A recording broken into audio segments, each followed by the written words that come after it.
राधे राधे। जैसा कि आप हमें सब जानते ही हैं, हम आपकी अपनी इंदुलेखा भांडीरवन धाम की सेवायत। तो जब भी आप ब्रज में भ्रमण करने के लिए आते हैं, ठाकुर की अनंत लीलाओं का दर्शन करते हैं, क्योंकि कहते हैं ना, हरि रूप अनंत हरि कथा अनंता, इसका नाम भी हरि है। इसी प्रकार भांडीरवन धाम में ठाकुर जी की अनेकों लीलाएं हैं, लेकिन जो प्रथम लीला है वो राधा रानी के विवाह की है, जिसके लिए श्री धाम भांडीरवन विख्यात हुआ। लेकिन सनातन धर्म में श्रीमद् भागवत जी को सबसे बड़ा ग्रंथ माना जाता है, जिसमें राधा रानी का कहीं नाम नहीं है, क्योंकि सुखदेव जी जो थे ना, वो राधा रानी को परम गुरु मानते थे। तो एक राधा नाम से 6 महीने की समाधि लग जाती थी। अब जब नाम नहीं है तो विवाह का प्रमाण कैसे हो सकता है? जय मारे साप्ताहिक भागवत में रुक्मणी जी के साथ विवाह दिखाते हैं, और यही कारण है कि अधिकांश भक्तों को पता ही नहीं है कि राधा कृष्ण का कभी विवाह भी हुआ था। लेकिन श्रीमद् भागवत जी को छोड़ के अनेकों ग्रंथों ने राधा रानी के विवाह का प्रमाण दिया, जैसे कि गर्ग संहिता, स्कंद पुराण, ब्रह्म वैवर्त पुराण, आदि वराह पुराण, अनेकों ग्रंथ। लेकिन जिस भांडीर वट के नीचे आज आपको बैठने का सौभाग्य प्राप्त हुआ, शास्त्र अनुसार जो वट वृक्ष होते हैं वो ब्रह्म का स्वरूप माना जाता है। लेकिन इस भांडीर वट का प्रमाण श्रीमद् भागवत जी ने दिया 10वें स्कंद के 18वें अध्याय में 22वां श्लोक कि बृहंतो बाहि मानस्य चार यंत्रस्य गोदनम भांडीरकम नाम बटम जम्बू कृष्ण प्रोगमा। कृष्ण कालीन में भांडीर वट इतना विशाल हुआ करता था कि वृंदावन तक शाखाएं थी।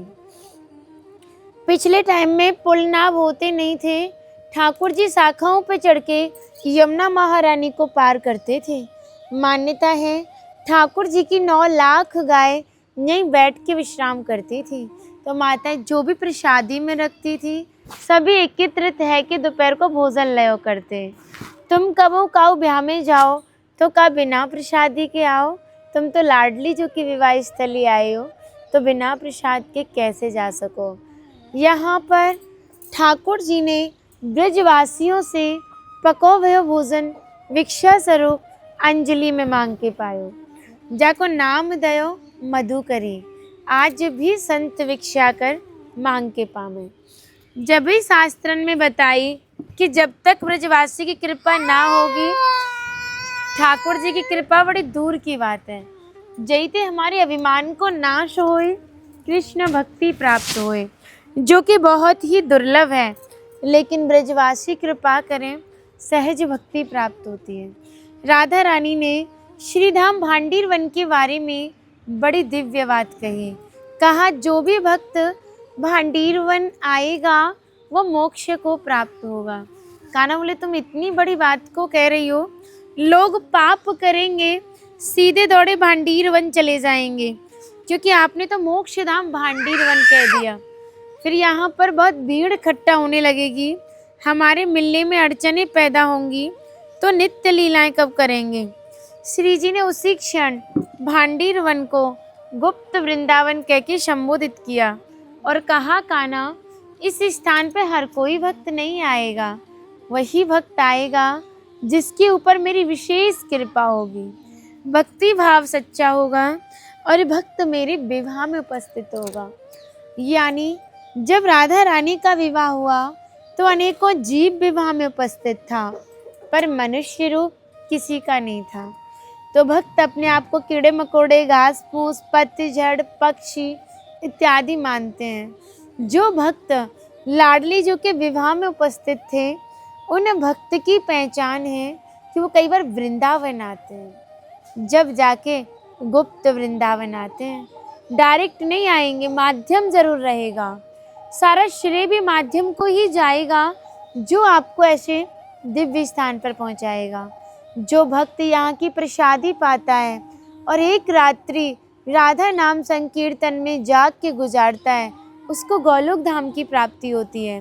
क्योंकि भांडीर वन के दर्शन मात्र से पुनर्जन्म की प्राप्ति नहीं होती। तस्य दर्शन मात्र नरो गर्भ न गच्छति। जाके दर्शन मात्र से पुनः किसी भी माँ के गर्भ में जाना नहीं पड़ता। क्योंकि मृत्यु लोक है, मृत्यु लोक में 84 लाख योनियां हैं, सभी के अंदर मादाएं पाई जाती जो कि गर्भ धारण करती हैं। कहते हैं कोई भक्त गलती से भी भांडीर वन की तरफ आंख उठा के भी देख लें तो भी गर्भ मुक्त हो जाता है। क्योंकि सबसे बड़ा जो नर्क होता है ना, वो माँ का गर्भ होता है। फिर कहा था श्री वासुदेवम ततो दृष्टवा पुनर्जन्म न विद्यते। जो भी भक्त भांडीर वन में प्रवेश करता है, श्री वासुदेव जी का दर्शन करता है, भंडारा इत्यादि करता है, वो पुनर्जन्म गर्भ यातना से मुक्त हो जाता है। क्योंकि यहाँ पर राधा कृष्ण में मल्ल कीड़ा हुई थी, तो उसमें तय किया जो भी हारेगा उसे भंडारा करना होगा। ठाकुर जी हार गए थे राधा रानी से, तो ग्वाल बालों के साथ मिल के भंडारा किया और धाम का नाम भांडीर वन पड़ा। तो यहाँ पे भंडारे का भी बहुत बड़ा विशेष फल माना जाता है। बहुत से भक्तों के मन में रहता है ठाकुर ने भंडारा किया, हम भी करें। पूर्ण सक्षम होते हैं तो करते, नहीं तो सामर्थ्य के अनुसार दान करते हैं, जिससे हमारी निरंतर सेवाएं चलती रहती हैं। बगल में एक कुआं है, एक दैत्य था जो कंस ने भेजा था, कंस का चचेरा भाई वत्सासुर, जो कि लाला को मारने के लिए गायों का वेश धारण करके बछड़ों में छिप के आ गया था। ठाकुर ने देखा ये एक दैत्य है, उसकी पूंछ पकड़ी और एक पछाड़ दी और उसका उद्धार हो गया। अब सभी ग्वाल बाल बोले कान्हा तूने गौ हत्या की है। ठाकुर बोले मैंने कौन सी गौ हत्या की है, मैंने तो एक दैत्य का ही वध किया है। तो सखा बोले बेशक वो दैत्य था, लेकिन वेश में तो गौ के में था ना, इसलिए तुझे गौ हत्या का श्राप लगा है। तो ठाकुर बोले इसकी शुद्धिकरण करने के लिए मुझे क्या करना होगा।